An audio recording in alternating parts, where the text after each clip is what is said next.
أهلا وسهلا فيكم بمطبخ هنوتي. اليوم رح نحضر مع بعض فتة راس الخروف بطريقة كتير لذيذة وسهلة كتير إن شاء الله.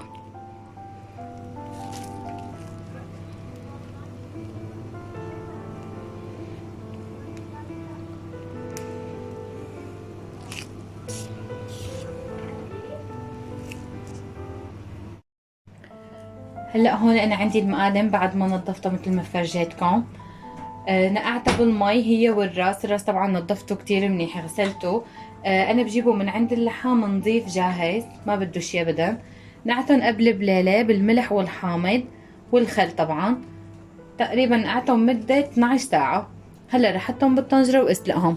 بس تبلش تغلي معي المي حضيف لهم باقي العطرية اللي هي ورق الغار، اعواد القرفة، عندي هون اكليل الجبل الاخضر وهال وقرنفل.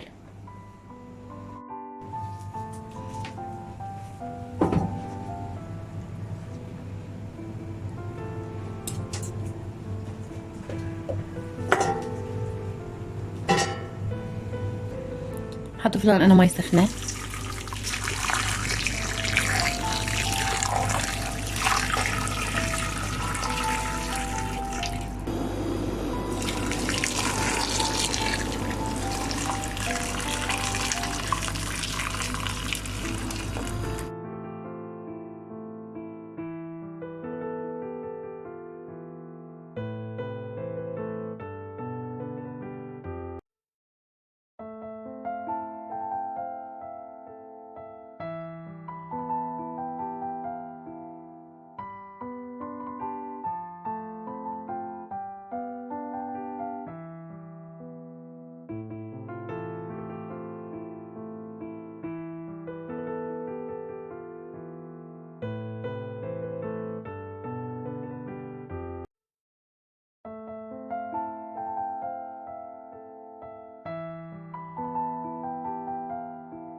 هلا تقريبا صار لهم 45 دقيقة وهن عم يغلوا على الغاز، وانا كل ما بتطلع الزفرة على الوش عم شيلها مباشرة.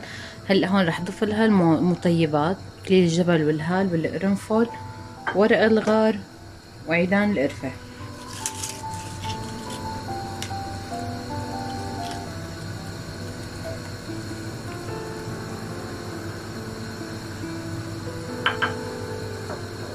رح اتركها هيك على نار قوية لحتى تكمل استواء.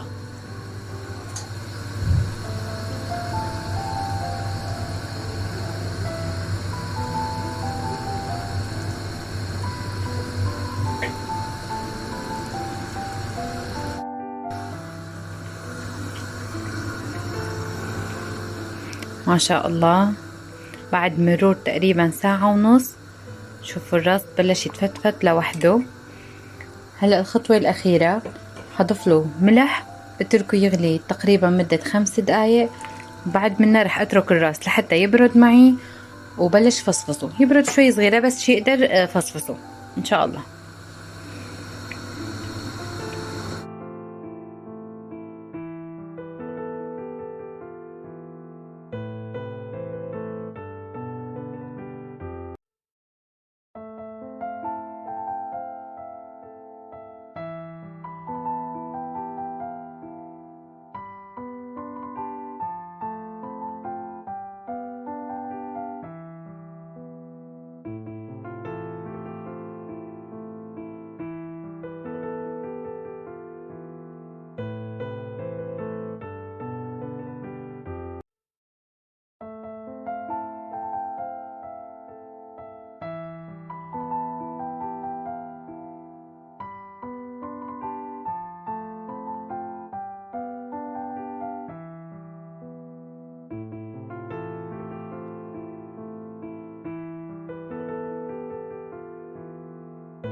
لتحضير فتة راس الخروف بنحتاج 1.5 كاسة من الحمص المسلوق السخن، كاسة من اللبن، رغيفين من الخبز، 4 حبات من الثوم دقتهم ناعمين، ملح حسب الرغبة، 3 معالق من الطحينة، عصرة ليمونة حامضة. لتزيين الوجه حسب الرغبة أنا حاستعمل الرمان والبقدونس، ولسان الخروف كمان مقطعته لمكعبات حزين فيه الوجه. أول شي رح أبتدي بخلط اللبن والثوم، ملح،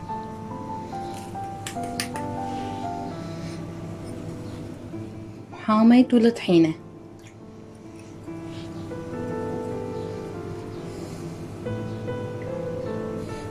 هلا خلطهم مع بعض.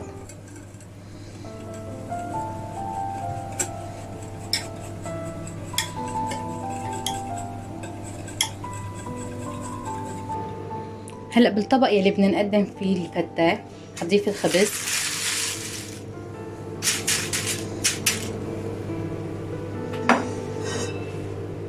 حضيف فوقهم تقريبا من المرقة يلي سلقنا فيها راس الخروف، حنضيف تقريبا مقدار كاسة،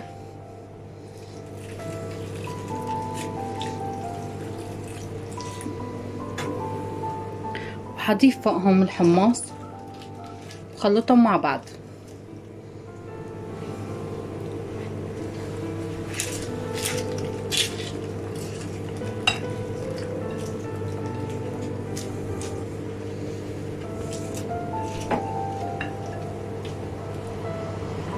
بهيدا الشكل.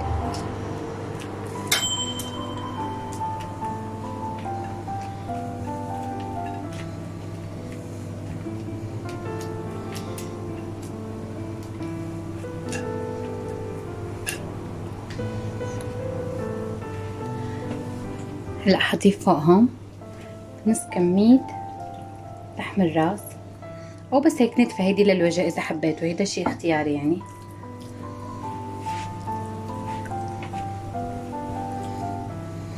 هلا حضيف فوقهم الطحينة واللبن،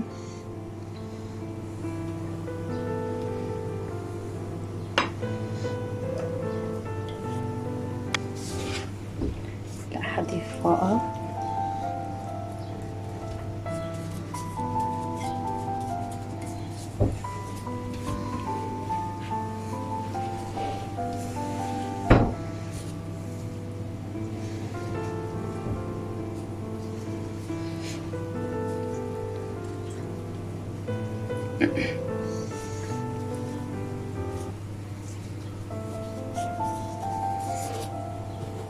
هلا رمان،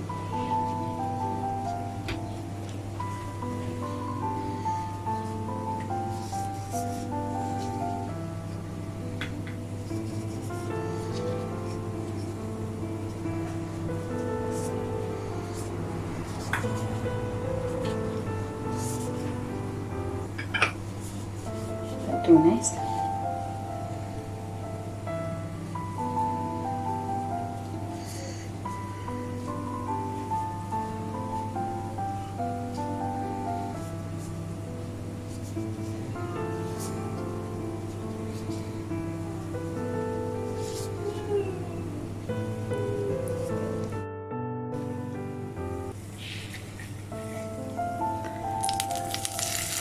وهي النتيجة النهائية للفتة. إن شاء الله تكون نالت إعجابكم.